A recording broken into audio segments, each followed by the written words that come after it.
Jardim, está aí? À sua disposição, sim.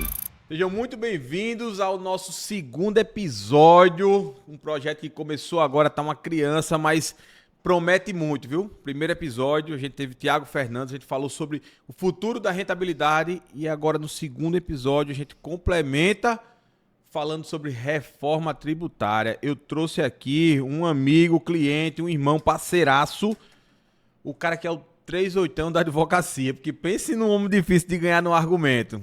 Diego foi meu cliente, tem uma história bacana que eu vou contar, mas ele topou o desafio da gente falar aqui de um tema que muita gente fica compartilhando notícia, a reforma tributária, isso, aquilo e tal. E é um movimento que existe no mercado hoje, os compartilhadores de notícias, de informação, mas ninguém para interpretar e saber exatamente o que é que isso impacta para quem, onde, como, o que é que muda na minha vida, na vida do meu cliente, do meu negócio. Então hoje a gente está aqui para fazer um podcast de 1 hora falando tudo o que impacta para quem, qual é a solução. E você vai ver aqui muita coisa de mercado, a gente não tem mimimi, não tem politicamente correto, a gente fala de tudo mesmo, se tiver que descer a lenha, falar de política, vamos junto. Então, Diegão, a casa é sua, irmão, obrigado pelo aceitar o convite. E aí eu queria que você se apresentasse um pouquinho para a turma, contasse um pouco da sua história, até a gente começar nessa bagaceira aqui polêmica. Primeiro é uma honra estar aqui, né? Sendo recebido por você. Acho que nossa relação cliente-corretor ultrapassou. Nós temos hoje uma amizade e eu acho que é isso que importa. A gente veio na Terra para fazer amigos, é isso. Então, eu advogo há 13 anos, mais ou menos, vai fazer 14 anos. Não tenho outra profissão a não ser advogar, sempre advoguei. E brincam muito comigo que eu sou muito seco nas coisas, mas é porque a linha é uma só, ela é reta. Né? A linha é uma só, ela é reta, a gente não precisa dar rodeio.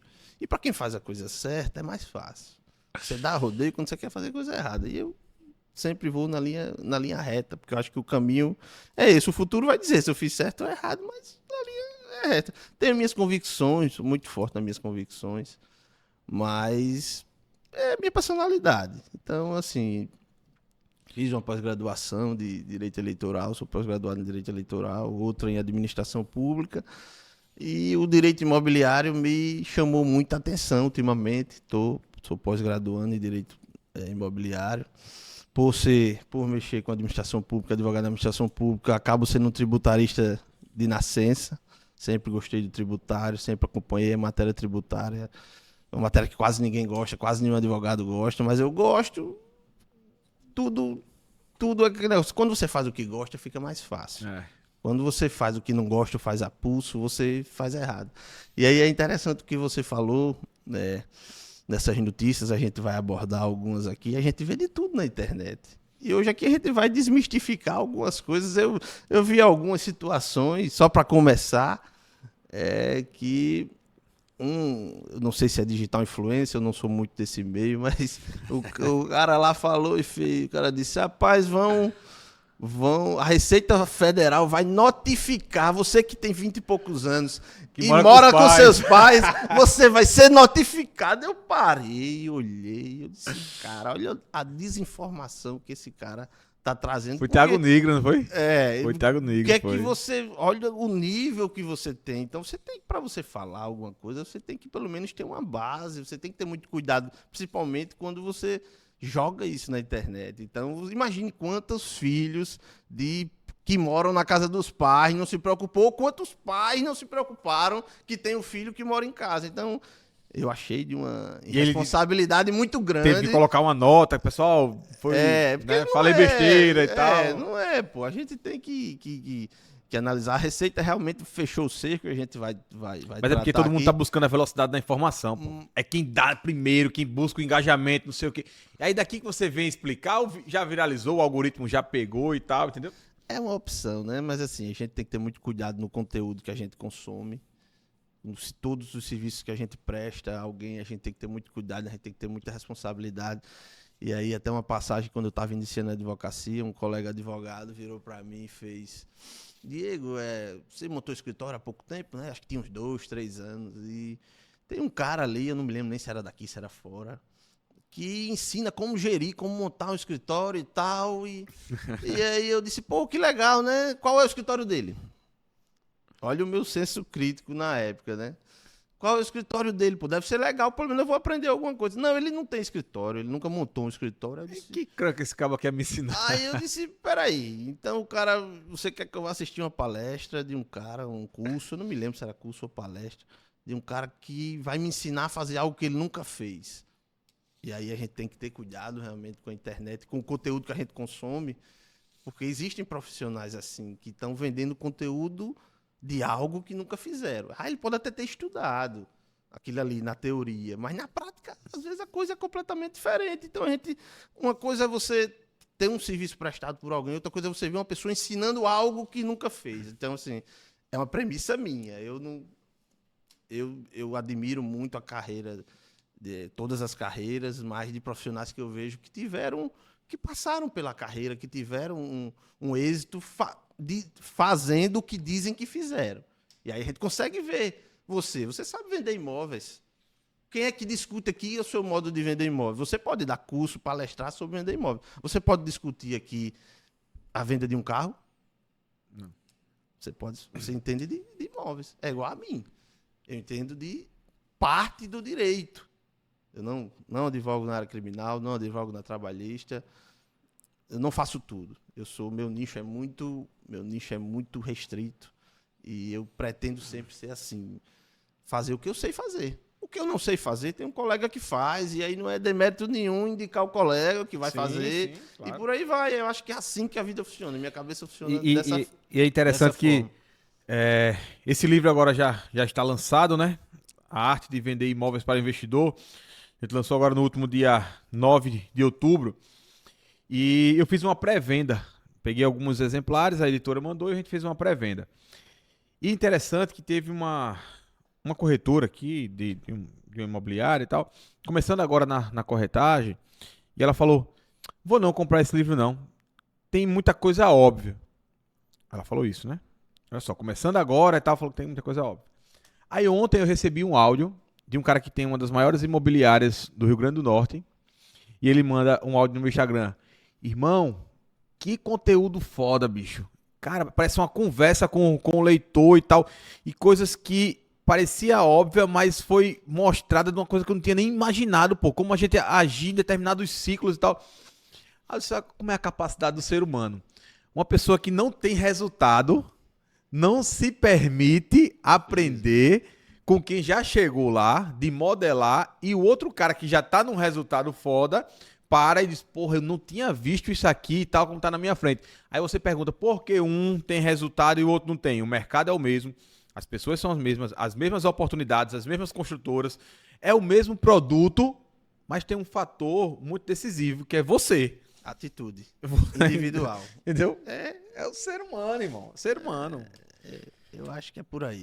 Galera, só pra... Antes da gente começar, em 2021, foi a compra do teu imóvel, foi em 2021, não foi pandemia, não foi na época da pandemia, 2021. Olha só, pega essa visão de mentalidade.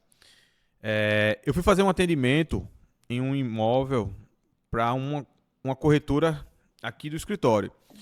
E cheguei lá, o cliente era o Dr. Frederico. Isso. Tava lá com você. E aí, o Dr. Frederico foi atender e tal. Conheci o Diego, opa e tal. Ok. Atendi. De lá pra cá, a gente se encontrava num cafezinho que tinha em um restaurante que a gente almoçava no escritório bem pertinho. Então sempre tava no cafezinho, a gente almoçava e tal. Aí teve um dia que no cafezinho ele falou, bicho, minha mãe tá querendo comprar um apartamento e tal, tá vindo da casa dela, não sei o que, lá do Pinheiro. Então...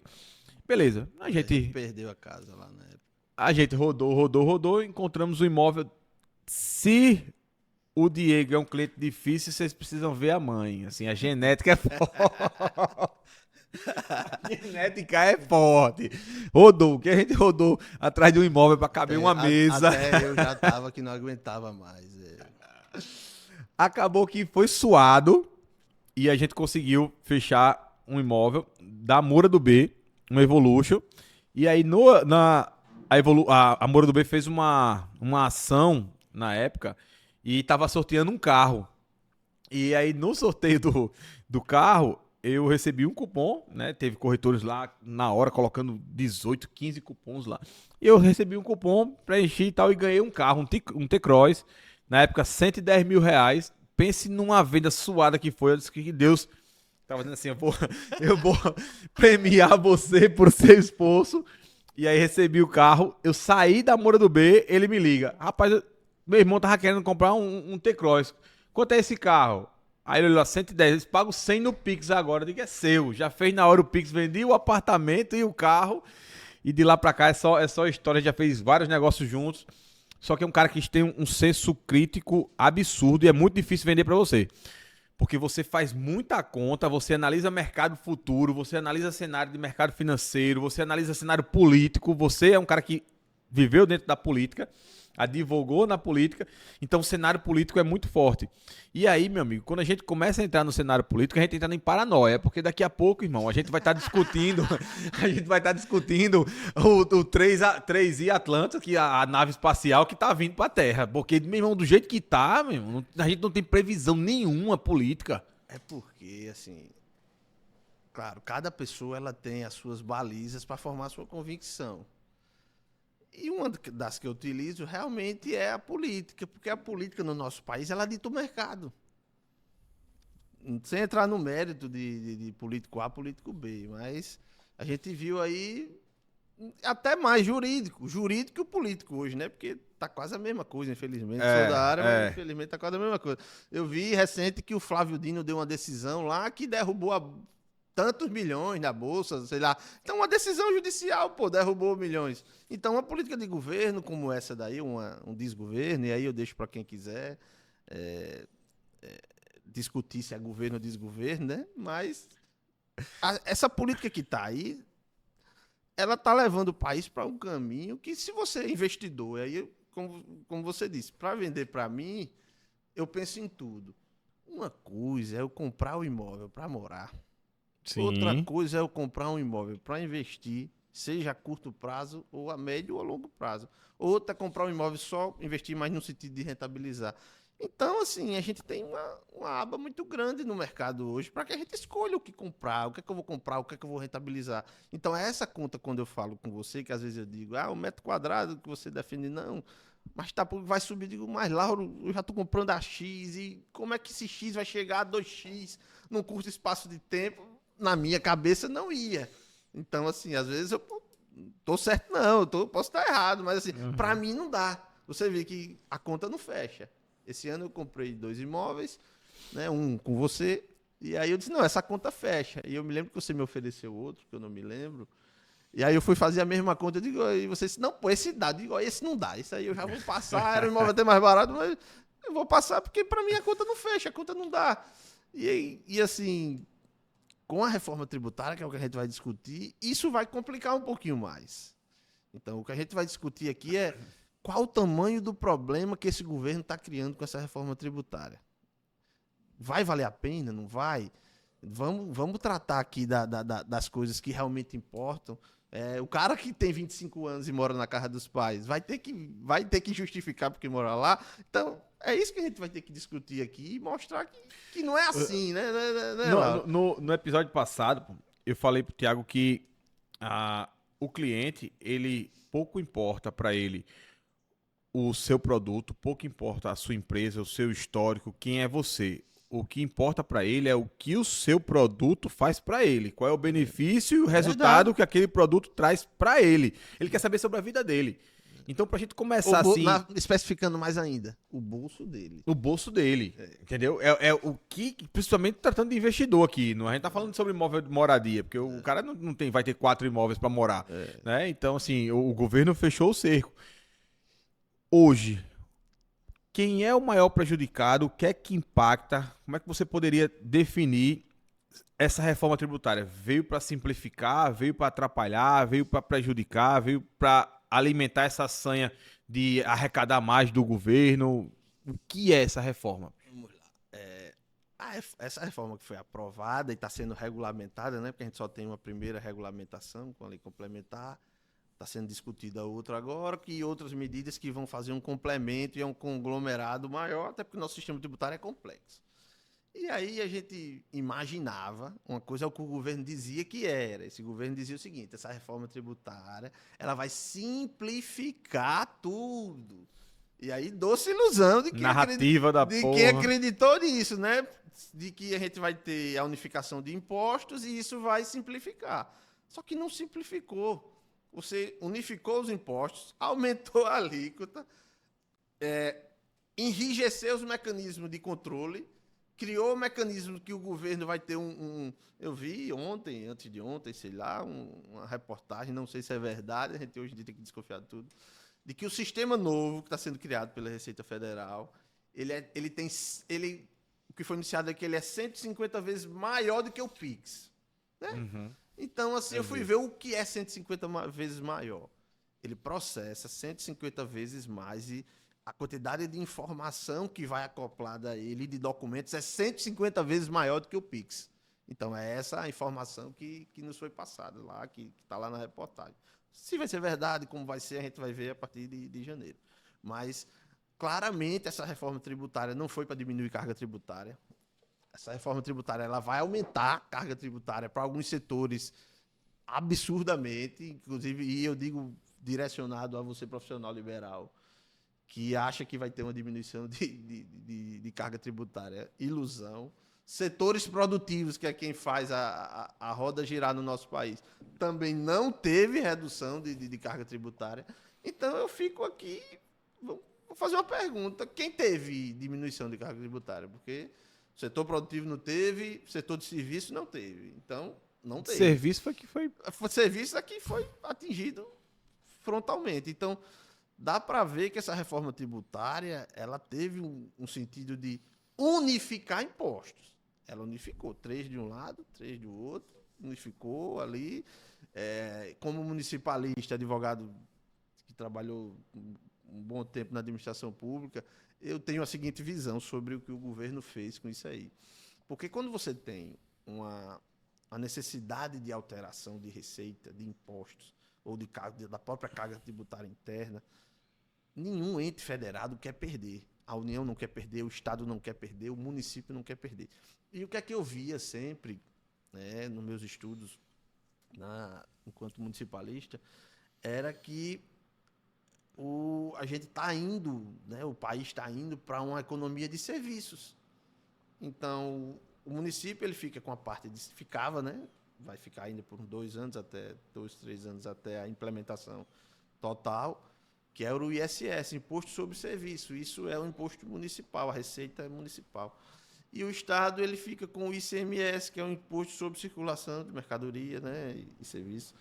E a gente começou a ver que a migração foi maior, e até porque o município tem parte do ICMS, em tese é isso. Então, deu para ver que vamos unificar tudo, porque ninguém vai perder nada. E aí a gente vai criar um comitê gestor para discutir o IBS, né? E doce ilusão. A gente vai ter ali uma alíquota de carga tributária das maiores do mundo, salvo engano, é a segunda maior, parece só perto para a Turquia, se eu não me engano.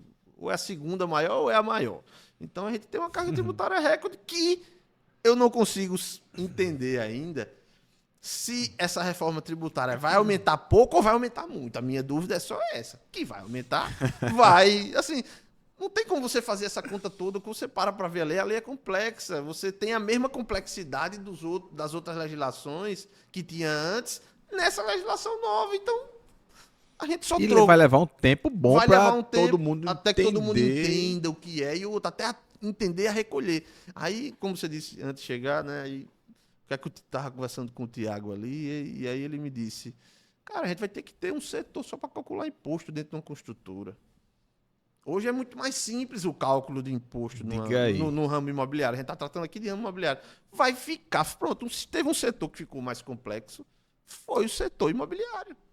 Ficou crédito, redução de alíquota, redução de ajuste. Cara, até para você conseguir entender tudo vai demorar um tempo. E aí, na prática, como vai ficar realmente? Porque no papel é uma coisa, na prática, eu vou pagar quanto? Isso vai demorar até todo mundo começar a ter as aplicações, sair as instruções normativas explicando. Então, realmente, eu acho que o setor imobiliário vai ser, se não o setor que mais sentiu além do setor de serviços, eu acho que o setor de serviços está em igualdade na complicação. Então, infelizmente... Para você, quem sofre mais hoje, setor de serviços serviço e e imobiliário. Não tem... Porque você criou mecanismos, por mais que o governo diga que vai ter cashback, que vai ter conta... Cara, é complexo, é um serviço complexo, você vai fazer conta ali, eu estava olhando na incorporação, vai incidir imposto em 6 fases diferentes. Cara, é um negócio que o cara, pô, eu vou pagar todo, passou de fase de incorporação, eu vou pagar. Então, assim... E o pior é que não importa quanto o governo arrecada, ele sempre quer mais, pô. Ele sempre quer mais, ele vai arrecadar mais, daqui a pouco ele inventa outra coisa. E ele vai jogar outra coisa e não vai parar, irmão. Você tá vendo agora aí a tributação LCI, LCA, pô. Aí, assim, eu formei uma convicção, né, nos meus estudos, que eu sou um cara que estuda, né? Para mim mesmo, não é para os outros. Fico ali matutando com as ideias e estudando, né? Então, o que é que o governo tem que fazer? Ele aprovou essa reforma tributária. Na discussão dessa reforma tributária, lá atrás, estava o seguinte: o imposto sobre grandes fortunas. Quando viram que ia dar problema, vai ter uma evasão fiscal, todo mundo vai dar saída fiscal, e aí vai para Mônaco, vai para Uruguai, vai para Paraguai, e seja para onde for, que não é esse o mérito, mas o cara vai sair, porra. E o cara que tem dinheiro, o cara não vai ficar aqui pagando imposto atrás de imposto, atrás de imposto, atrás de imposto, podendo não pagar imposto em outro local. Então, como o governo viu que não dava, eu acho que o governo olhou, a gente não pode criar um imposto sobre grandes fortunas, que está na Constituição, mas nunca foi regulamentado, a gente tem essa previsão. Ele fez, eu vou cobrar desse pessoal de outra forma. É a impressão que eu tenho. Então, se ele criou aí, né, vamos lá, quem vai pagar o imposto aí da locação, que eu acho que é o maior assunto mais complexo. Aquele que tem mais de 3 imóveis alugados, ou que tem renda de 240 mil, que não é nem ou, é I. Então, o imposto para locação. Então, vamos lá. O imposto, na reforma tributária, o imposto para locação. O que é que muda de fato? Vamos lá. Hoje, o que é que se paga no imposto de locação, né? A gente paga imposto de renda, né? Então, vamos falar pessoa física, depois a gente vai para pessoa jurídica. Tá. Então, pessoa física, ele tem uma alíquota progressiva até 27,5%. Né? Então, assim, aquele cara que tem 5 mil de aluguel lá, ele paga quanto? Ele deve pagar uns 12%, 15%, né? Mais ou menos isso, se declarar, né? Porque aí é onde está o pulo do gato de tudo, né? Então, se ele declara, ele vai ter uma alíquota aí, vamos arredondar, né? Digamos que ele pague 10, né? Então, de 5 mil, ele está pagando, sei lá, R$500. Se ele tem mais de 3 imóveis, e aí ultrapasse 20 mil reais por mês, que dá 240 no ano, ele vai pagar outro imposto, que é o imposto que foi unificado, que é o IBS, né? Então, ele unificou-se os impostos, e agora ele vai ter, além do imposto de renda, mais a incidência de outro imposto. E aí, o que é que eu faço? Você olha para saber quantos imóveis eu tenho alugado ou qual é a receita desses imóveis. E como é que eu vou fugir disso? Não tem como. E aí a gente volta para o sistema anterior. Aí é uma das grandes verdades que eu vejo na boca de todos os digitais influencers, investidor financeiro, todo mundo falando. Não tem para onde correr. Não tem para onde correr. 3 imóveis. Se eu tiver 3 imóveis, isso é o casal, o esposo também, né? Os dois. Aí, tipo, se for... Aí a gente vai para uma conta mais complexa. Qual é o regime de bens? A renda se comunica, porque assim, não diz isso na lei, né? Mas assim, aí a gente já vai para a lei, para outra legislação, para legislação especial. Como isso vai ser tributado? Eu entendo que é por CPF. Então, se você tem um CPF, você tem 3, sua esposa tem 3, é separado. Então é separado. Eu entendo que é dessa forma, né? Porque que a Receita não ouça, né? Senão daqui a pouco vai sair uma instrução normativa, a depender do regime de casamento aí, é uma coisa só e, tributa. É difícil isso acontecer? É complexo a gente demais. não sabe, o que vai acontecer e como vai acontecer. Mas a ideia vamos lá, digamos que seja solteiro, independente de ser casal, uma pessoa, um CPF. Um CPF, ele tem mais de 3 imóveis. Então ele já é um contribuinte, né? Se ele aluga aqueles Sim. imóveis ali, ele já é um contribuinte do imposto. Qual é a alíquota? A gente fala de uma alíquota de 28% com redução de 70%. Então vai dar uma alíquota efetiva aí de 8,4%, 8,5%. Então aquele cara que paga 10%, ele paga 10%, agora ele vai pagar 10%. Se bem que aí ele não paga só 10, né? Porque um cara que ganha, que tem mais de 3 imóveis, não é 5 mil. Vamos na ideia do 20 mil por mês, para a gente fazer uma conta aqui. Aquele cara que tem 20 mil por mês de renda de imóvel lá. Se ele hoje dá os pulos dele para não pagar nada, né? Porque tem Sim, tem os ninja. Tem os ninja que dá aí. Ele vai se ver na seguinte situação. Ele vai pagar uma alíquota aí de uns 20% efetiva, porque 27,5%, mas tem as deduções, né? Vamos lá, 20% efetiva, mais 8,4% de CBS, de IBS, na verdade, né? Então, o da contribuição. Então, a gente tem aí uma alíquota de quase 30%. O cara que ganha 20 mil hoje de renda de aluguel, ele vai pagar 30% de imposto a mais. Ou, se ele pagava 20, vai pagar 30, né? Na solução de que ele já declarava, que ele vai... de que ele fazia. Então, se ele já declarava tudo por dentro bonitinho, ele sai ali, teoricamente, de 20 para 28,5%. Isso, pessoa física, né? Pessoa física. Só que aí esse né? cara, ele tá perdendo dinheiro, né? Porque se ele for para uma pessoa jurídica, ele vai pagar bem menos, né? Tá. Mas aí a gente aborda lá na frente. Lá na frente. Então, teoricamente, o cara aumentou ali, saiu um terço, né? Aumentou um terço. Mas para esse cara que já pagava o imposto de renda tudo certinho, não é 10%, 8% que vai tirar a rentabilidade, ele vai deixar de investir em imóveis. Pelo menos, eu tenho essa visão. Eu acho que aquele cara, como você diz, o ninja, que ganha 10, 15, 20 em vários imóveis, o que isso aí, que não paga nada, e se vê numa alíquota de 20, 10% de imposto de renda e 10% disso aí, esse cara que vai ser o problema. Que é aquele cara que não quer pagar imposto de jeito nenhum. Meu amigo, eu vejo os caras aqui chegar para comprar um imóvel. Os caras movimentam milhões no ano e o imposto de renda do cara é zerado, pô. Eu digo, rapaz, como é isso, Não, hein? esse tipo de gente é que vai ter um susto grande. Porque aí eu tava vendo até uns vídeos e tava lendo a instrução normativa para tentar entender como é que eles vão fazer isso mesmo. Então, como foi que como é que se desenha que isso vai acontecer? Cada imóvel ele vai ter um cadastro, né? Através do Cadastro Imobiliário Brasileiro, é o CIB, é o famoso CPF do imóvel. Sim. Então lá vai ter as informações de quem é o proprietário, valor do imóvel, endereço, enfim, todos os dados a área e tudo mais que o imóvel precisa ter. E aí, esse CIB, ele vai estar vinculado a um CPF. Então, como é que a Receita vai saber que eu tenho os imóveis? O imóvel está no seu nome? O cartório vai informar. Então, eu não botei no imposto de renda. Não se preocupe não, o cartório de imóveis vai informar que aquele imóvel está. Então, o conselho que eu dou, se organize, declare. Procure seu advogado e seu contador, se você tem imóvel. Cara, isso levantou um ponto agora que... Porque bem tem muita gente que importante. tem imóvel no cartório e não declara No no imposto, imposto de de renda. renda, pensando que está fugindo. E agora não vai fugir mais. Diego, outro ponto importante que é um caos, pô. Quantos imóveis estão no nome das construtoras ainda? Os caras terminam ali de pagar, fica ali no nome da construtora. Pô, tem construtoras aqui, pô, que tinha 400, 600 imóveis já entregues no nome, o cara nunca passou pro nome. Um risco também jurídico dá pouco pro cara, porque a construtora mas dessa assim, entra numa massa falida, ele... para os donos de construtora, tem um mecanismo que a gente pode fazer no cartório, se você tiver o contrato e os comprovantes de pagamento, para a gente jogar esse imóvel no nome de quem comprou. Então, construtora, eu tenho um passivo aqui de 30 imóveis, tudo pago, eu tenho os comprovantes de pagamento, eu tenho um contrato, a gente tem como fazer a transferência para o dono. Meu dono sumiu. Não se preocupe não, a gente dá um jeito para transferir. É o primeiro ponto, realmente, você vai ter que tirar. E outra, ele vai ter que declarar aquele ativo lá, né? Aqui que ele justifique um por um que vendeu a fulano, que vendeu a cicrano, contabilmente aí eu não sei como é, mas... Não, mas a renda conta como se fosse da construtora, né? Sim, Que você sim. tá falando pelo CIB, No E CIB imagina, vai estar em nome da construtora. é 400 imóveis de aluguel. É um ponto que a gente não sabe como vai ser. Tá, e os contratos de gaveta?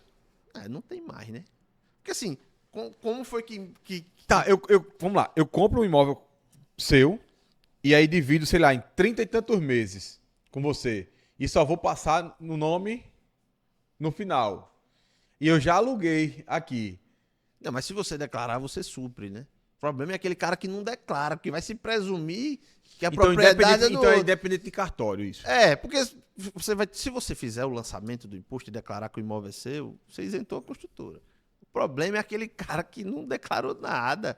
Então a construtora vai ter que justificar, ó, eu vendi. Cara, imagina o contencioso Eu falo duas pessoas físicas, entendeu? Os dois estão se declarando que, se que declara, vendeu. não. Ok. Se declara, não vai importa ter se tá no problema. nome de o quem e problema tal, vai não. ser em nome de... A Receita ela vai buscar o proprietário. Aí você tem um cenário onde o proprietário se apresenta e diz, é meu. Né? A gente tá naquela situação Tá no nome do Diego, mas eu comprei. Eu comprei, eu comprovo aqui que comprei, eu tô aferindo, tô declarando o imposto. E aí, Tá. até antes que eu esqueça, tem uma penalidade para quem não declarar o imposto agora. E aí a gente vai para uma situação, né?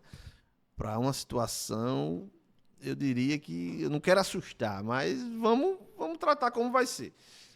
Hoje a base de cálculo dos impostos é o valor venal, né? Sim. Acho que a gente está falando aqui para um público que tem noção do que é um valor venal. Então, com o ICBS, o IBS e o CBS, vai se criar um comitê que ele vai ter poderes, inclusive, de avaliação. A lei fala disso. Ele vai avaliar os imóveis e ele vai atribuir valor. Quando ele atribui o valor, e aí para fim de cálculo do imposto, quanto tempo vai demorar para as prefeituras e os órgãos Mas públicos? hoje a prefeitura faz isso no ITBI. Sim, faz, mas ele vai ter outro valor agora. Porque no ITBI ainda ficam discutindo se é valor da transação, se não foi. Então, o que você está falando é, na hora que ele fizer essa avaliação, automaticamente as prefeituras vão puxar isso pro IPTU. Pode puxar, por que não? Dizer, opa, o IPTU agora não é valor venal, não, é valor de mercado. E aí? Qual a dificuldade? Putz, A gente não tem limite para isso. A gente pode ter uma alteração nesse sentido e trocar. tu deu ideia, bicho. Não dei ideia, não. É o que está se discutindo. Então, vamos lá. Se vai. Isso é só um detalhe, porque para você lançar um imposto, você tem que ter a base de cálculo e a alíquota contribuinte, né? Então, eles vão ter todos esses dados. E aí, o cara pode ter um aumento de IPTU. Estou dizendo que vai. Estou dizendo que pode ter um aumento de IPTU. Fácil a prefeitura pegar esse dado, até porque ela vai participar do comitê, né? Por causa do IBS. Então, ela vai pegar esses dados e pode utilizar para começar a lançar tributo.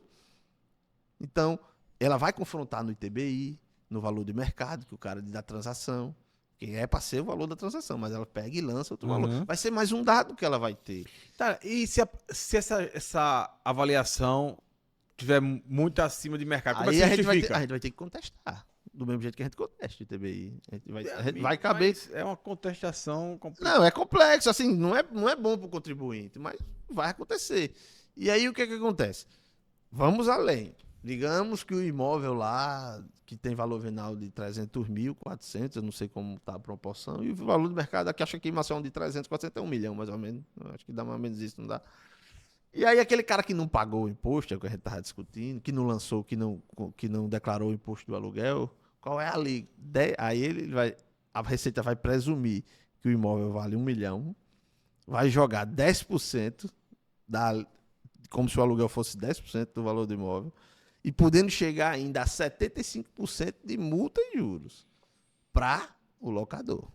E 20% para o locatário. Então a gente tem a figura do locatário tendo que declarar que mora de aluguel no seu imposto de renda, lá de quanto paga. Então a gente tem algo hoje que vai estimular ao locatário declarar o imposto de renda que mora de aluguel. Então, por quê? Porque senão ele vai levar uma multa também.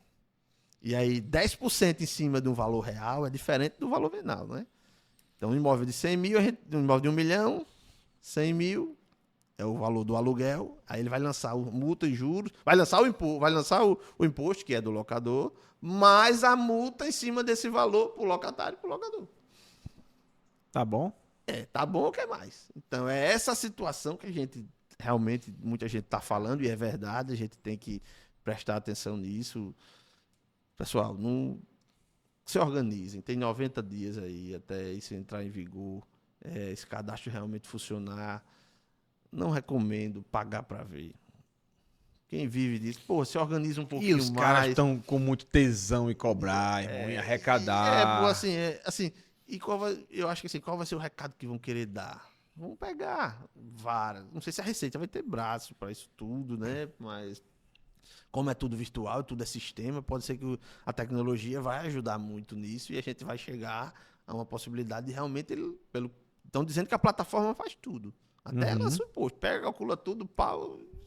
Se for verdade, a gente vai É arriscar. muito IA, pô. IA até umas assim, se for horas. verdade, a gente vai arriscar. Então, eu acho que o caminho não é sonegar. Acho que o Ô, caminho... Diego, e eu abri uma caixinha de perguntas no Instagram, o que mais a galera tava preocupada, tanto o investidor quanto o corretor também perguntando, era sobre o aluguel por temporada. Porque a gente vive um boom de produtos compactos e eu tenho clientes que têm vários pensando nisso.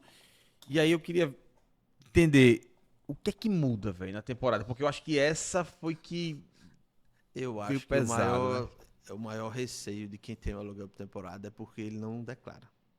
É. Vamos ser práticos, ele não declara. O cara que aluga no Booking, Airbnb, não sei se é verdade, vi uma notícia também, há mais de um mês, de que o governo estava criando um mecanismo para notificar o Airbnb lá, que era uma plataforma, sei lá. Não duvido, pô, porque o Airbnb ele vai ter as receitas, o Booking ele vai ter lá as receitas. Qual vai ser a dificuldade do governo de notificar para que essas informações sejam compartilhadas? Nenhuma. A lei prevê que ele pode adotar medidas para buscar com que não haja essa evasão fiscal. Então, eu acho que a principal mudança é ter que declarar. E aí, como você disse, aquele cara que tem vários imóveis. Pela lei lá, a não ser que a instituição normativa explique a lei dizendo que o que vai importar vai ser a receita, os 20 mil por mês. Porque vai atingir esse daí. Porque o cara que tem 3 estúdios, ele não tem 20 mil por mês. 4 estúdios, na verdade. 4 imóveis alugados. Ele não tem 20 mil por mês. Mas você tá falando de 20 mil, só que tem um detalhe, pô. Da temporada é em cima do bruto. Sim. Então, meu amigo, na hora que a gente tá falando hoje, na temporada, é em torno de 40% que você tem de custos ali. Então, se você vai pegar um cara que tira. Pessoa física, ele não vai conseguir fazer a compensação. Às vezes, com 2 imóveis no bruto, o cara já tem isso, 20 mil. Mas aí assim, a lei ela traz um mecanismo que é o mecanismo de você declarar as despesas. Só que aí, como vai se aplicar isso? O pessoa jurídica, ele vai sair na frente, e aí é o momento. É o que eu devia já ter dito. A partir de agora, isso é forte, mas eu tenho que dizer. A partir de agora, se você vai comprar um imóvel, consulte um advogado e o seu contador. E eles vão lhe fazer a seguinte pergunta: para que você vai comprar um imóvel? Você vai usar com o quê? Então, a depender do uso, você vai para a destinação de como você vai comprar esse imóvel. Até numa destinação de vou comprar PJ, vou comprar pessoa física. Isso vai ter toda a diferença. Se você comprou para aluguel, indiscutivelmente você vai ter que comprar PJ. Você vai ter que ter uma PJ para comprar. A não ser que você queira pagar mais imposto. Aí, é mais simples pessoa física, mas você vai perder dinheiro. Eu não tenho essa receita. A receita, vamos lá, eu acho uma opinião minha. Quem deve se preocupar com isso? Tenho mais de 10 mil de receita de aluguel, pense em fazer uma PJ. Menos de 10 mil, você no informal ali, você não vai ter essa burocracia, esse custo, mas mais de 10 mil para lá, indiscutivelmente é vantajoso. Até porque a receita vai ser muito menor.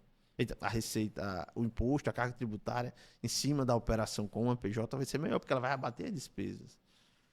Então, vai diminuir a carga efetiva ali, porque é em cima do lucro, tributo o lucro.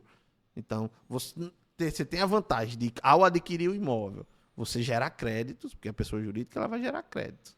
Se ela tem risco na natureza dela, ela vai gerar o crédito, vai abater o crédito no pagamento desse imposto, que ele vai passar a ser contribuinte. Então, é altamente vantajoso. Um outro detalhe também dessa questão da jurídica é porque muitos das alavancagens patrimoniais são feitas através de financiamento bancário. E o financiamento por uma PJ é muito mais complexo. Muito complexo, taxa de juros muito mais alta. Então, assim, isso também atrapalha demais. No meu caso mesmo, eu acabei de receber um imóvel com financiamento, tenho outro com financiamento, estou indo para um terceiro com financiamento, porque não tem nada melhor do que trabalhar com o dinheiro dos outros. Pô. É o único lugar do mundo onde a Selic está em 15 e a taxa de juros está em 11. Então, assim, não é inteligente usar o seu dinheiro. Né? Então, assim, usar o dinheiro do banco é melhor. Pra você ter uma ideia, em 2021, eu fui comprar um imóvel, acertei um valor de 500 mil com o comprador, com o vendedor, fui pro banco, a avaliação era 750 desse imóvel. Eu financiei 490, pô. Dei 10 mil reais o cara, eu financei 490. Hoje esse imóvel vale 1 milhão e 200. Então, assim, com 10 mil reais, eu fiz 66 vezes o meu capital, pô.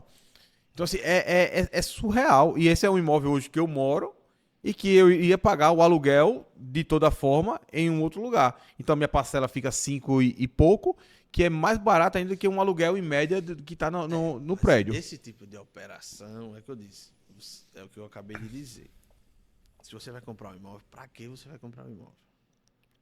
A cabeça do investidor ela vai funcionar de uma maneira, a cabeça de quem está comprando para morar ou para ter o aluguelzinho informal ali, que é vamos lá, um aluguel menor, né, até 10 mil reais, o cara que o cara que compra todo lançamento que você deve ter cliente aqui, que faz todo lançamento, o cara compra 2 estúdios, compra um quarto de sala, o cara fez uma carteira de investimento de imóveis, porque ele quer a rentabilidade. Isso. Esse cara aí é que ele vai ter que mudar a vida dele toda.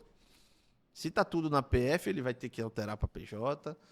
E aí, é ruim alterar para PJ? Não é ruim alterar para PJ, porque o povo ainda não tem essa prática, às vezes pelo desconhecimento. A questão é que eu vejo hoje é que quem tem vários imóveis e com renda mais do que isso, imóvel, não vai ter outra saída. Você vai ver todo mês ali você jogando dinheiro fora por ignorância. Então, a PJ ela tem mais um benefício, porque você nessa situação você pode fazer até um planejamento patrimonial, planejamento sucessório com seus familiares e já deixar tudo resolvido. Então você tem mais um benefício. Agora, como eu digo, vai valer a pena para determinadas pessoas. Não existe receita de bolo, e aí é muito temerário quando a gente vê pessoas, e aí seja da área jurídica ou da área contábil, que for falando a solução para tudo é holding, a holding vai acabar agora, acho que o vídeo fim agora, da holding. Fim da holding, até 31 de dezembro, faça logo a sua holding, olho mesmo, tem gente vendendo holding, às vezes não sabe nem o que é uma holding, né? Então, é esse o cuidado que vocês têm que ter, porque essa história da holding, ela surgiu como alguém percebeu que é muito melhor você que tem um imóvel que você comprou por 200, vamos lá, 500 mil no passado, esse imóvel super valorizou e esse imóvel vale, sei lá, hoje 10 milhões, ou vai fazer uma incorporação, enfim. E aí o cara não quer pagar 15% de ganho de capital, o cara não quer. Então ele vai integralizar esse imóvel numa pessoa jurídica pelo valor das cotas, vai transferir ou doar, ou onerar as cotas pelo valor que transferiu e não vai fazer esse pagamento. Isso acabou? Não. Isso não vai acabar. Para quem souber fazer, vai fazer de uma forma, vai ser mais oneroso? Vai. Mas vai ter como fazer. Você sabe qual é o imposto de doação no estado de Alagoas? Cara, chega até a ser engraçado, né? Porque Alagoas, tudo é o maior do Brasil, né? E o imposto de doação tá na contramão, né? Aqui a gente tem uma realidade de 2%. Vou tratar 2% porque é 1% até 50 mil, de 50 mil a 100 mil é 1,5% e 2% em diante. E essa reforma tributária ela fez com que os estados tivessem que adaptar a sua legislação para que os impostos, o ITCD e o imposto de herança, que eles chamam, né, de doação e de herança, ele tem que ser progressivo, ou seja, a base de cálculo, a alíquota aumenta de acordo com a base de cálculo. Quanto maior, maior a alíquota. Só que, convenhamos, se você bota uma alíquota de 1% para 50 mil, uma doação de 50 mil, você coloca uma alíquota de 1,5% para 50 até 100 mil. Qual é a progressividade disso? Porque qual é a doação que você vai fazer de um imóvel de 50 mil? Falando no âmbito imobiliário. Até uma doação em dinheiro. Assim, mil, não... Então, assim, o Estado realmente quis aliviar para o contribuinte e disse, o imposto é 2% de doação e ótimo. Se você falecer, vai ser como? Começa em 4%. Até 1 milhão, 4%. De 1 milhão a 10 milhões, 6%. E a partir de 10 milhões, 8%. Então, se você tem um patrimônio acima de 1 milhão... Isso, vários imóveis ou um Não, só? qualquer patrimônio. Carro, aplicação, Sim, falando de tudo. Se você tem a partir de R$ 1 milhão para herdar, e aí ele fala até em quinhão. Então, se o quinhão é maior do que 1 milhão, você já não paga nem 4%. Você já vai pagar 6%. Então, eu acho que eu já lhe fiz essa pergunta. Aquele cara que, eu acho que na nossa realidade de Maceió, né, de Alagoas, não vou nem falar Maceió porque Alagoas, a gente tem vários polos aqui com valorização imobiliária. Um imóvel em Alagoas de 1 milhão é um imóvel 2 quartos, é um imóvel, uma moradia para uma família que está começando ali. Então, esse cara vai ser o contribuinte de uma alíquota de 6%, pô. Então, o cara que tem, uma família que tem um imóvel de 1 milhão ou 2 milhões, que seja, que às vezes é só o apartamento da família, ele tem 6% do valor do imóvel para tirar, para dar ao governo. É essa a situação. Então, se esse cidadão não fizer uma programação, ele vai cair no maior problema que eu acredito que vai haver. O pessoal vai falecer, não vai conseguir fazer inventário, não vai conseguir transferir. Para transferir, vai ter que se endividar. E aí o imposto, a função do imposto vai ser realmente arrecadatória. E esse imposto é um imposto em países, né? Que tem países aí que é 50%, que é 40%, que é 30%. O da gente é baixo, mas a nossa cultura é essa. A nossa cultura o pessoal quer constituir patrimônio para deixar para os herdeiros. E aí quando você vê um país como o nosso que infelizmente não tem retorno dos impostos, porque é essa a sensação que a gente tem. Total. A gente não tem retorno na educação, saúde, segurança e tudo mais. Então, você se sente lesado, porque você está perdendo parte do seu patrimônio ali. Não é fácil. A gente, lá no escritório, a gente trabalha muito com direito sucessório. E eu vejo a dificuldade que é das pessoas de pagar um imposto. E isso com a alíquota, às vezes, até menor, né? Porque a alíquota nova tem desde abril para cá. Então, a gente abriu essa caixinha da pessoa jurídica falando da alocação por temporada. Então, na temporada, hoje, é mais viável você ir para a jurídica. É porque você vai bater despesa, né? Então, se você vai bater despesa, e como você disse aí, qualquer imóvel hoje tem de aluguel hoje, eu não sei da realidade dos imóveis, mas assim, um estúdio hoje rende quanto por mês? Cara, em Maceió. Se você pegar aqui, vamos como eu disse, não tem receita de bolo, entendeu, Laura? Uhum. Então, assim, você tem que me dar a situação. O cliente que chegar, ele vai ter que sentar comigo para eu dizer, ó, o melhor, me diga, eu vou fazer várias perguntas, isso. Com esse contexto, eu vou lhe dizer qual é a melhor saída. Então, você tem que me dar o caso concreto para eu conseguir dizer que tributável, qual seria o melhor caminho. Cara, se você pegar hoje, em média anual, um estúdio, falando um produto bom, de alta performance, numa localização boa, serviço e tal, você pegar em média, dá uns 8 a 9 mil reais mês, você pegar em média bruto. Quando você vai para líquido, isso aí cai para uns 3.800, 4. Então, 8, 9 não. Dá de 6 a 8 mil bruto. Líquido cai para uns 3.800, 4 mil.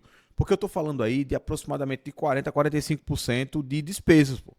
Porque só uma empresa para administrar já leva aí 20%. Só a empresa para administrar. Custa, aí você tem diarista, lavanderia e tal. Então, a gente faz uma conta para o cliente quando o cara começa. Qual é a taxa de ocupação?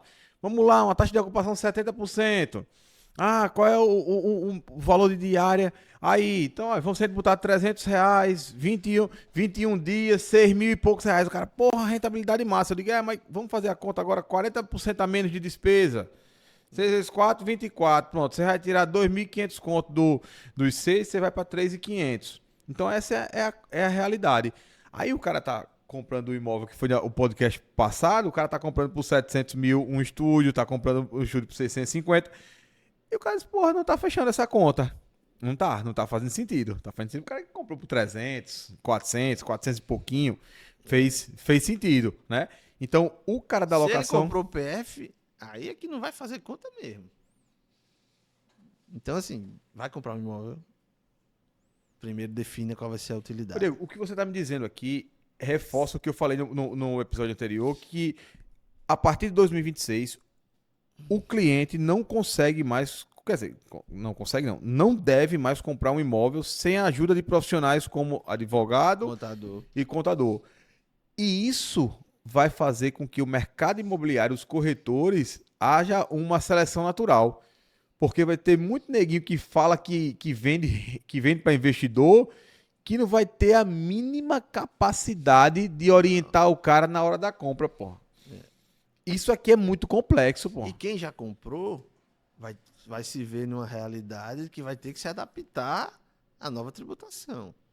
E aí ele vai fazer isso através de profissionais, contador, advogado, que vai orientar ele, ou ele vai vender o ativo. Assim, ficar do jeito que está não é o caminho. Porque você vai começar a sentir no bolso. Então, o bolso impulsiona tudo, né? Assim, quando morde lá no bolso, o cidadão se movimenta. Então, vocês têm 90 dias para se adaptar a essa realidade. Procure seu advogado de confiança. Pergunte se ele entende disso, seu contador, se ele entende, porque tem aquela situação. Às vezes o advogado não é o advogado da área, às vezes o contador trabalha com outra coisa, às vezes o corretor, ele vende imóvel rural, ele trabalha com locação. Enfim, procure um profissional da sua confiança e que entenda disso, para que lhe explique. Você vai chegar com a situação lá. Você vai chegar, eu tenho tantos imóveis, eu uso esses imóveis para temporada, eu uso esses imóveis para alugar, esses imóveis eu deixo minha sogra que mora, meu irmão que mora. Um profissional que tiver habilitado para lhe orientar, ele vai lhe dizer o que fazer. Só não é a opção você ficar sem orientação, porque hoje não deixe virar o ano sem orientação. É a única coisa que a gente pode afirmar 100%. Mas também para aquele cara que tem, por exemplo, um imóvel, não muda nada a vida dele. Depende. E aí se for esse imóvel por locação que você disse? Então, mas você não falou que é... Até 10 mil, se ele tem até 10 mil, não vai mudar muita coisa na realidade dele. Se esse imóvel vale mais de 1 milhão, muda. Mas não é até 20, não é isso? Não, eu estou Por falando mês? do valor do imóvel. O valor do imóvel, até 1 milhão, ele não vai estar preocupado numa eventual sucessão aí, num planejamento sucessório, ele não vai estar preocupado. Acima de 1 milhão, se preocupe. E aí vamos para o aluguel. No aluguel aí, ele tem 2 impostos. Ele tem o imposto de renda e ele tem o IBS. Então, nessa situação, ele não é contribuinte do IBS, mas ele é do imposto de renda. Ele está pagando imposto de renda e ele vai pagar em cima do bruto da temporada. Então, na pessoa física, não tem pra onde correr, é do bruto. Então, você vai fazer como? Então, a melhor recomendação que eu faço é procure um profissional na área que possa lhe orientar. Não, às vezes a orientação do profissional vai dizer, ó, você vai fazer assim. Você só tem um imóvel, você vai fazer assim, assim, assim. Você vai escapar. Você só não pode ficar sem orientação. Até aquele que só tem um imóvel, ele precisa buscar orientação. O contador, o advogado dele vai dizer, ó, você agora vai fazer assim, você vai pagar assim, você vai recolher assim, tal, tal, tal. Tem que ter orientação. Sem orientação, você não vai deixar do jeito que tá, não vai resolver. Se eu tiver, por exemplo, um imóvel, vamos lá, em Milagres, uma casa de alto padrão e que me rende mais de 20 mil reais por mês. Você vai ser contribuinte de 2 impostos. Imposto de Mesmo renda, sendo um imóvel só. porque passou de 20 mil, né? Você está falando numa situação de mais de 20 mil. Você vai ter o IBS mais imposto de renda. Eu achava que se você tinha 20 mil, mais menos de 3 imóveis, você não entrava. Não. Ou seja... Vamos lá, são 2 situações. Mais de 3 imóveis ou mais de 20 mil. Entendi. Então, se o cara tem... é foda isso. Se o cara tem Pra 4 mim, assim, imóveis, assim, Minha Casa Minha Vida, por exemplo, Vai pegar. vai pegar também. Porque assim, do jeito que a lei fala lá, ela fala 240 mil e superior a 3 imóveis. Então, são 2 fatores de incidência, são 2 fatos geradores. Se o cara tem o imóvel lá e tem receita maior do que 20 mil por mês, é contribuinte para o IBS. Se o cara tem mais de 3 imóveis, é contribuinte. A não ser que a instrução normativa venha aí explicando que tem que ser cumulativo, mas do jeito que está na lei, eu entendi dessa forma. De que ou mais de 3 imóveis ou mais de 20 mil é contribuinte. Eu até fiquei me perguntando, rapaz, se eu tiver 5 imóveis, mas não passar de 20 mil, do jeito que está lá escrito, vai incidir. Espero que venha aí até dezembro uma explicação que deixe isso claro, mas do jeito que está lá, é assim. Entendi. Na minha cabeça eram os 2. Você tinha que ter mais de 3 e acima de... É porque assim, se não, qual é o sentido você botar 1, 2, 3 Porque imóveis, 4? eu vi até uma outra reportagem, acho que algum corte no TikTok. Porque se fosse no valor, Se o que importasse fosse o valor, você não precisa citar os imóveis, né? Então você está citando os imóveis, não tem mais de 3? Se fosse tributar como imposto de renda, pelo valor, a gente é tributado pelo valor, pela renda que ofere. Então, ele colocou aquele três imóveis ali de propósito. Senão, ele dizia, não, renda superior a 20 mil por mês. Você vê o que é entendimento. Eu vi um corte de uma, não sei se era advogado, corretora falando, mas se você tem um imóvel que é o seu imóvel familiar, comercial, sei lá, que se tem um aluguel de 20 mil por mês, você não entra para você, porque você tem tem uma coisa pior, né? Que o aluguel comercial, ele é 50% a redução só. Então, o residencial 70%, o comercial 50%. O comercial vai pagar mais. Aquele cara que tem a salinha alugada ali, comercial, vai pagar mais imposto. Você trouxe alguma notícia boa? Não, aí, pior que, infelizmente, é como tá lá na lei, cara. A gente não tem ponto de Cara, correr. agora vamos lá. Olha como isso é louco. Mas O governo tá punindo quem constituiu patrimônio, pô. Essa é a verdade, como eu já disse aqui. Ele não conseguiu instituir Tributar. as grandes fortunas. Ele foi para quem tem patrimônio, para quem tem renda. E ainda assim, vamos tratar do investidor. O cara que compra seus imóveis aqui, que tem uma renda maior do que 50 mil, vai pagar mais 10% de imposto de renda do que pagar 50 mil. O Congresso está discutindo isso agora, e aí? E vai aprovar, para dar isenção do imposto de renda, ele vai aumentar de quem ganha mais. Então, eu acho que quem ganha mais tem que pagar mais. A questão é o quanto mais se tem que pagar e se precisa de tanto dinheiro assim, se o caminho é arrecadar ou se não é diminuir a despesa do governo. Porque o governo está aumentando receita, batendo recorde e aumentando o recorde de e gasto. aumentando o recorde de gasto. Então, assim, Batendo a gente está recorde de indo gasto. para um caminho É recorde todo mês. Recorde de receita e recorde de e gasto. nada Recorde de melhoria de serviço público. Essa que é pior. E o interessante, uma diferença que das outras crises do mercado é que dessa vez a gente está num fator mundo que está ruim. Então, a estratégia do Trump de enfraquecer o dólar faz com que a coisa seja mais amenizada em termos de percepção. A de inflação, né? Ela diminui um pouco, né? Com a baixa do que dólar. o Trump ali mexeu na inflação, Deu um freou ali alívio, o né? consumo, né? Então, aqui, irmão, o negócio é diferente, porque a gente não vai ver, eu tenho quase certeza disso, eu não acho que a Selic não vai baixar esse ano. Acho que a Selic começa a baixar ano que vem. Esse ano, acho que o Galípolo ainda segura essa taxa Selic nos 15 para dar uma resposta ali ao governo e dizer, meu amigo, eu preciso entender, que vocês vão continuar nessa pegada? Porque, bicho, os caras estão toda hora criando algo novo para arrecadar. A gente tem LCI e LCA, né? O que eu tava dizendo mais cedo ali era...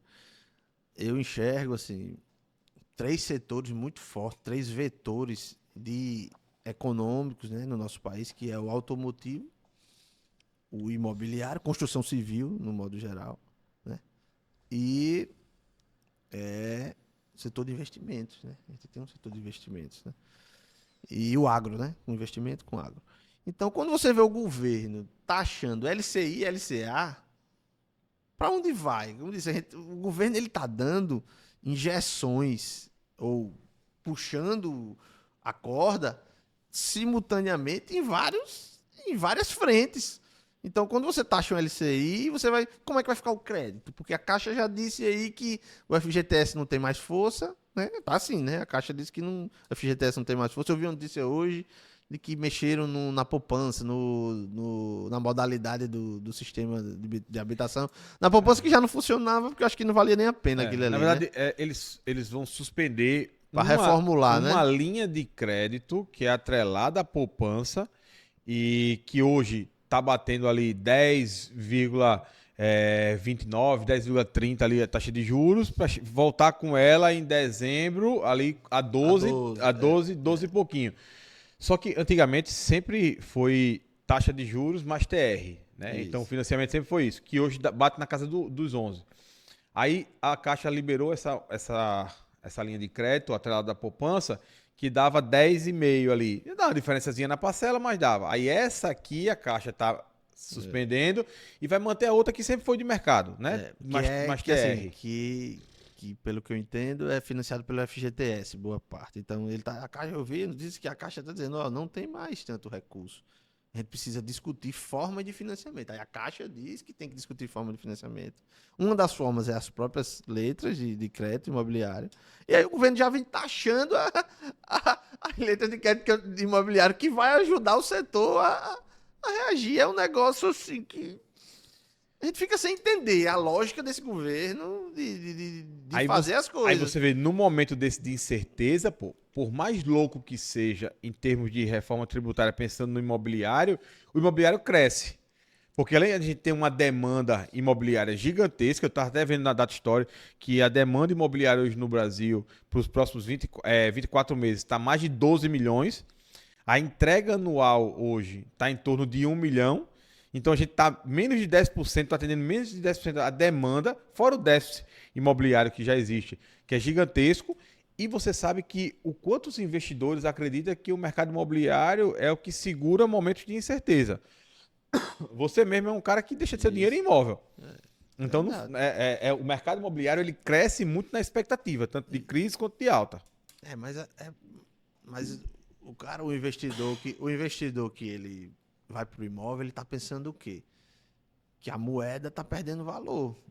E é o que tá acontecendo. Porque o imóvel é sólido. Se vem a crise, a gente vê a pandemia aí, né? A pandemia tudo dobrou de preço. O imóvel dobrou também. Né? Foi isso que a gente viu. Porque o imóvel é segurança. Eu acredito que seja o melhor investimento de. Quando se fala em segurança, é o imóvel. Porque a moeda corroeu, mas o imóvel vai corrigir igual. É um ótimo investimento. Meus investimentos realmente são lastreados em imóveis. O Diego, coloca o dinheiro aonde? O Diego, coloca o dinheiro aonde? Eu boto dinheiro em imóveis. Eu tenho muito para mim o seguinte, que a renda que o dinheiro dá, eu tenho que lastrear imóveis. Boa.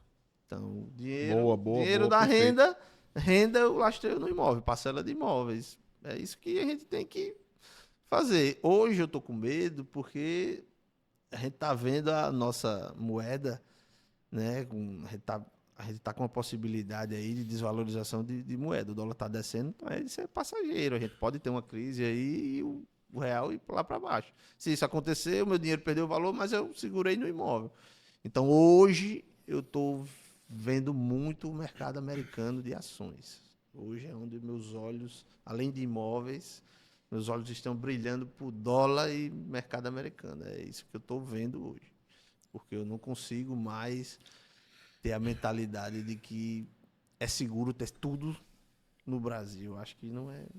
Essa segurança a gente não tem. Não, e se você. Inclusive, como investidor em imóveis, quando eu olho para o mercado americano em bolsa, eu vou tentar fazer lá o que eu fiz aqui. Então, se eu eventualmente conseguir investir lá e ter um determinado rendimento, eu vou pegar esse rendimento e vou comprar o imóvel. Porque o imóvel é imóvel em todo canto do mundo, né? Então lá é mais um. Eu acho que é mais mais uma segurança, né? Uma segurança em cima de uma segurança. E quando você olha, aí você entra numa discussão política, né? Cara, que é muito chato conversar com petista. É muito chato, porque os caras. Tá vendo? Olha aí o dólar. Olha aí o dólar. Olha o dólar baixando. Tá vendo? Olha na época do Bolsonaro. Todos os caras Bolsonaro, não sei o que, né? Aí o dólar baixando. Aí eu digo, ô Energúmeno, olha, eu fui comprar euro pra ir pra Europa em carnaval, fevereiro. Não foi o dólar em relação ao real que caiu. O dólar caiu em relação ao mundo todo. Porque quando é que tá o euro aí? 6,30, 6,40, eu acho. Cara, tava 6,70 um dia desse. Eu comprei a 6,30. Aí quando você vai o dólar na época tava a mesma coisa que o do euro. Hoje tá 5,30, pô. Então, assim, é o dólar que tá caindo em relação ao mundo. Aí o cara, ai, tá vendo o dólar e tal, não sei o quê. Bicho, eu espero que caia mais, mas é o futuro. Que a gente sabe que é passageiro. Então é uma janela. Eu digo que é uma janela de oportunidade, né, absurda que a gente tem aí pela assim, frente. Eu digo assim que o investidor ele hoje está com um impasse muito grande. Porque vamos ser realistas.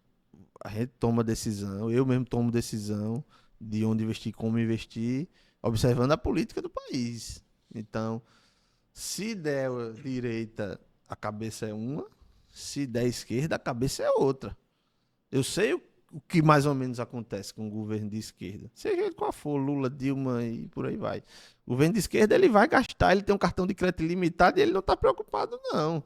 O governo de direita ele vai conter gasto. Não estou falando que é o melhor de direita ou que é o melhor de esquerda. Eu, particularmente, acho que o de direita é melhor para o país. Mas, infelizmente, esse governo de esquerda ele tem uma máquina de cartão de crédito lá girando 24 horas, gastando e gastando.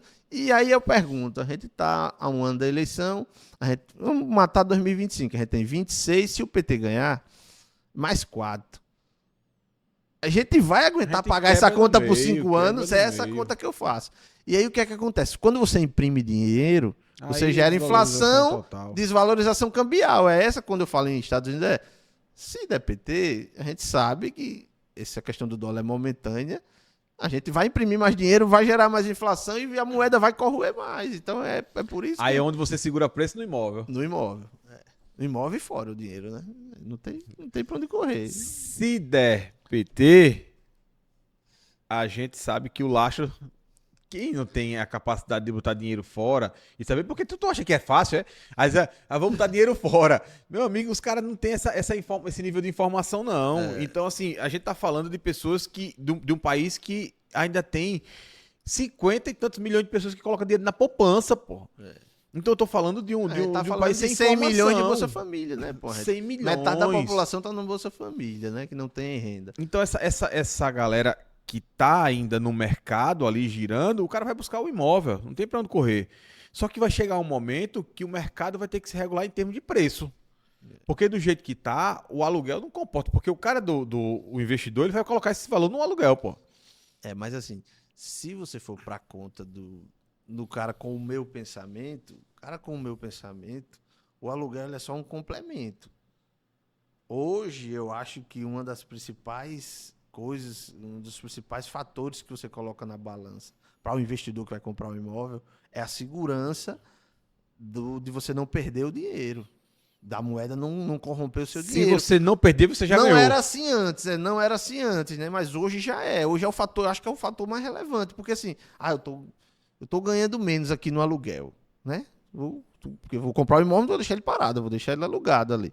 Tô ganhando menos no aluguel. Porém, o meu imóvel ele tá subindo mais do que a inflação. Tá me dando IPCA. Tá me dando IPCA. E se der uma merda, se der um problema no país e houver uma inflação alta, uma desvalorização de moeda, o meu patrimônio ele seguiu a merda. A merda. Então, eu acho que é essa a cabeça do cara, é realmente essa. Tamanho assim, da o merda, dinheiro no banco, na poupança, no CDB, na LCA, isso aí vai virar pó, pô. Esse vai virar pó. É esse o medo, realmente. O dinheiro para comprar dinheiro, comprar ativo, esse é o que tá ficando perigoso aqui. E aí é onde a galera tá indo, pra dólar, pra euro, pra onde, assim, é outro mercado. E essa é a estratégia mais inteligente que você falou aí, cara. Dinheiro, aplicou, rendeu, parcelinha, eu compro imóvel. Cara, é surreal essa estratégia. Uma alavancagem. Eu já sentei na sua mesa ali e disse: olha, Laura, eu tenho tanto de parcela aqui. Arrume o que eu vou comprar com isso aqui. Agora eu faço a análise de que se aquilo dali vale a pena ou não vale. Sim. O imóvel vale a pena. A questão é... Não é todo imóvel. Aquele imóvel ali, pra mim, vale a pena? E aí eu tenho um parâmetro. João tem outro, Maria tem outro, José tem outro, cada um tem o seu. Não existe compra barata, compra errada, compra certa. Existe a sua compra. Se você fez, está satisfeito, resolvido. Essa é a conta. É porque o mercado imobiliário é muito também de pessoas que estão entrando agora, né? A gente já tem um mercado do investidor que é ali o curioso, que está iniciando ali. Você tem um cara que é expert, que é o cara que já, como você, que sabe exatamente qual é o passo que ele vai dar. A carteira dele tem que fazer isso, está faltando isso na minha carteira.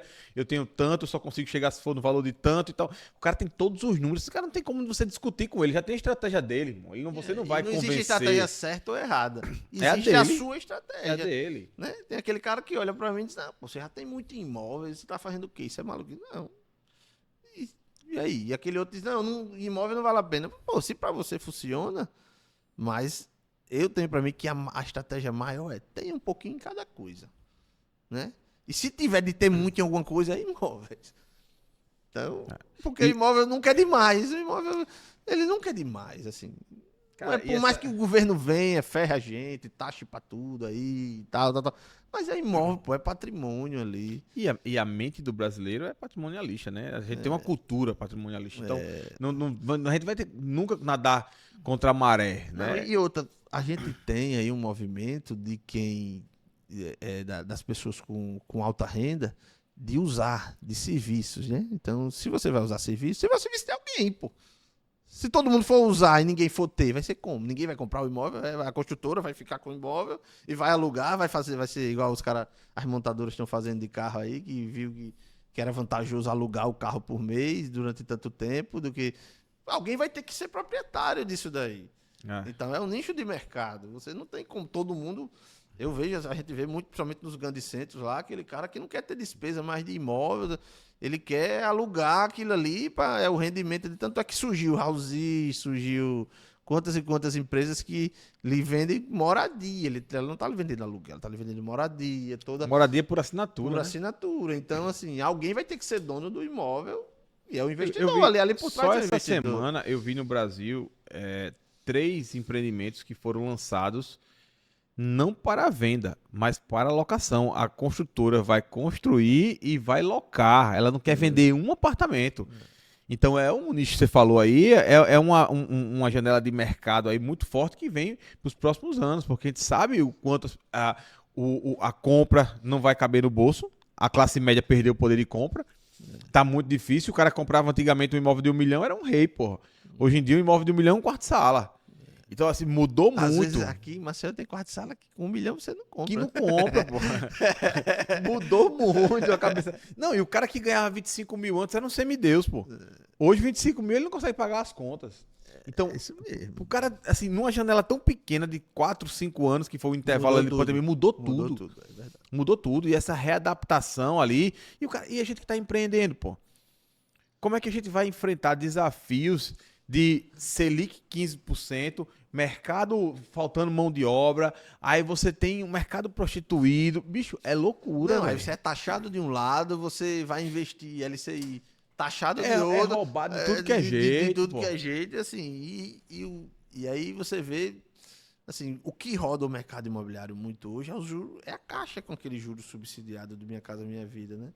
Eu vi o advogado trabalhar no escritório, tava comprando um imóvel. E aí meu irmão tava comentando, pô, ele conseguiu uma taxa de 4, foi 5%. Eu disse, oxi, que conversa, rapaz. 4, 5%. Ele disse, pô, porque os juros da Caixa do Minha Casa Minha Vida. Pô, assim é que é como deveria ser para todo mundo, mas você imagine pagar 12, 13% de custo efetivo total, pô. Você tá pagando ali quantos imóveis, pô? Assim, é difícil pro investidor, pro cara que quer morar, pro cara... É quase que, eu digo que é quase que uma corrida onde todo mundo vai lhe laçando e lhe puxando pra trás. Eu não vejo a hora da minha filha fazer 18 anos pra eu comprar Minha Casa Minha Vida pra ela, Mas pô. lembre-se que é renda familiar, viu? Sua renda, é sua renda, mora dentro da sua casa. Não, e se ela tiver o emprego dela, não conta não? Ela vai pegar a minha renda, é? Renda familiar. O que é renda familiar? Quem mora na mesma casa. Aí ela vai comprar um imóvel porque ela vai morar só, né? Sim, ela tá saindo, né? Saindo, né? Da casa, né? Diga, já Chega, me gastou muito. assustei, né, pô? Chega, me assustei. Eu digo, atrapalhou meus planos. Bicho, 4% eu fico de cara, pô. Existe Não, isso. mas Uma taxa assim- Selic de 15, o cara pegar um juro de Mas 4. assim, era pra ser assim pra todo mundo, né? No universo, num país com as contas ajustadas, com tudo ajustado, era pra gente ter uma taxa de juros dessa, pô. Porque você, assim, se você fala pra um europeu, pra um americano, que a gente paga 12, 13%, ele vai perguntar primeiro, você tá financiando? Nenhum carro eles financiam assim, pô. Um carro é mais barato do que financiar o imóvel aqui. Então, assim, é um juros absurdo. Você corrói, porra, a prestação do custo do Brasil é muito alto, pô, de tudo. Onde a gente vai, a gente paga mais caro por tudo. Esse é o... E a reforma tributária tá aí para mostrar que o governo tá vivo na arrecadação. E o evento que vem no próximo ano, que é o evento eleição, isso pode mudar o jogo completamente. Porque a expectativa é que os mercados trabalham, na expectativa. Você viu o que aconteceu na Argentina, vem acontecendo aí de um mês para cá. Só a possibilidade do Congresso, da maioria do Congresso, se transformar em esquerda, fez com que a Argentina despencasse, meu amigo. Hoje teve mais um tombo aí, bem grande aí de novo. Então, assim, cara, só a expectativa. Aí quando a Porque o bolsa mercado ele antecipa, né? antecipa. Então, quando a bolsa tá aqui, a bolsa subiu no Brasil, a expectativa é que haja um governo de direito, uma mudança, aí o mercado Mas, assim, se anima. Eu tava vendo semana passada, assim, a bolsa. Não sou leigo de bolsa, mas eu leio as notícias. Então, fui entender por que a bolsa subiu. Não estava tendo recorde, né? Tava tendo recorde. E aí, quem tá botando dinheiro na bolsa? Eu fui ver, quem tá colocando dinheiro ali na bolsa? Então, teve um dia aí que teve uma movimentação de 1 bilhão, se eu não me engano. E aí, 1 bilhão positivo e um negativo. 1 bilhão de dinheiro de fora. E aí, americano, europeu, seja lá, não tinha o detalhamento de onde vinha, mas era dinheiro externo. E o brasileiro tirou 1 bilhão. Então, a bolsa está subindo, não é porque o brasileiro está investindo, não. Quem está investindo é o estrangeiro aí, é o cara de fora. Não sei qual é a informação que eles têm que a gente não tem. O que chama a atenção da gente é o brasileiro, ele está tirando dinheiro e o gringo está colocando. Quem tá certo, quem tá errado, quem tem informação, quem não tem, eu não sei. Mas depois a gente vai descobrir. Diego, a gente já bateu um papo longo, acho que já passou mais de 1 hora aqui. Tem algumas perguntas aqui que eu tinha colocado, mas acho que a gente já conversou sobre tudo, já foi para hold, já foi para planejamento sucessório. Mas eu queria fazer um último questionamento. E isso vai me ajudar muito até no que eu estou imaginando para o meu negócio nos próximos anos. Eu queria ver se a gente consegue fazer, de repente, uma parceria para que a gente consiga elaborar uma consultoria para os meus clientes que compram um imóvel comigo na planta, a gente já comprar com essa consultoria, você dizendo, ó, vai comprar para isso, vamos fazer assim, vamos seguir esse caminho, vamos esse, e de repente a gente já fecha um pacote ali com seu escritório para a gente dar essa orientação. Talvez eu esteja saindo na frente como a primeira empresa do mercado imobiliário a se preocupar em saber a intenção de compra do meu cliente, para onde eu devo direcionar esse cara. Com esse serviço você vai fazer com que seu cliente economize dinheiro, né? Sim. Então, assim, eu acho que eu já disse aqui, né, mas comprar imóvel sem uma consultoria de um advogado e uma consultoria contábil, que é o que a gente tem lá no escritório, a gente dá essa orientação e você pode orientar também o cliente, é perder dinheiro. Então, assim, parabenizo pela iniciativa e pode contar comigo. Acho que a gente tem estrutura para receber os seus clientes, né? Acumulando com os nossos clientes que já nos têm procurado muito, não só na sucessão patrimonial. E aí, quando a gente consegue explicar ao cliente que ele não está gastando, ele está economizando, isso é muito importante, porque realmente o cliente ele não tem ainda não tem a cultura de entender que ele vai economizar. Ele só procura o advogado, o contador, às vezes, quando já está no problema. E não é isso. Você tem que... Aqui vai ser o seguinte, ou vai na dor, ou vai na dor. Se não procurar uma consultoria, vai ter prejuízo, vai gastar mais. Se você quer gastar mais e seu bolso comporta, bem. Se não, procure a consultoria. Eu acho que a gente tem como prestar esse serviço para todos os seus clientes, clientes, como seu livro já diz, a arte de vender imóveis para investidor. E para o investidor, o peso é maior ainda. Perfeito. Cara, obrigado. Espero que a gente venha mais vezes aqui para a gente trocar uma ideia, fazer contrapontos ali. Até conversando com o Thiago, a gente falou que fazer um próximo ali para a gente discutir, realmente ter poder de argumentação, né? É porque as ideias, né, elas sempre são... quando se discute ideias e não pessoas ou atitudes, a gente está discutindo aqui sempre no campo de ideias.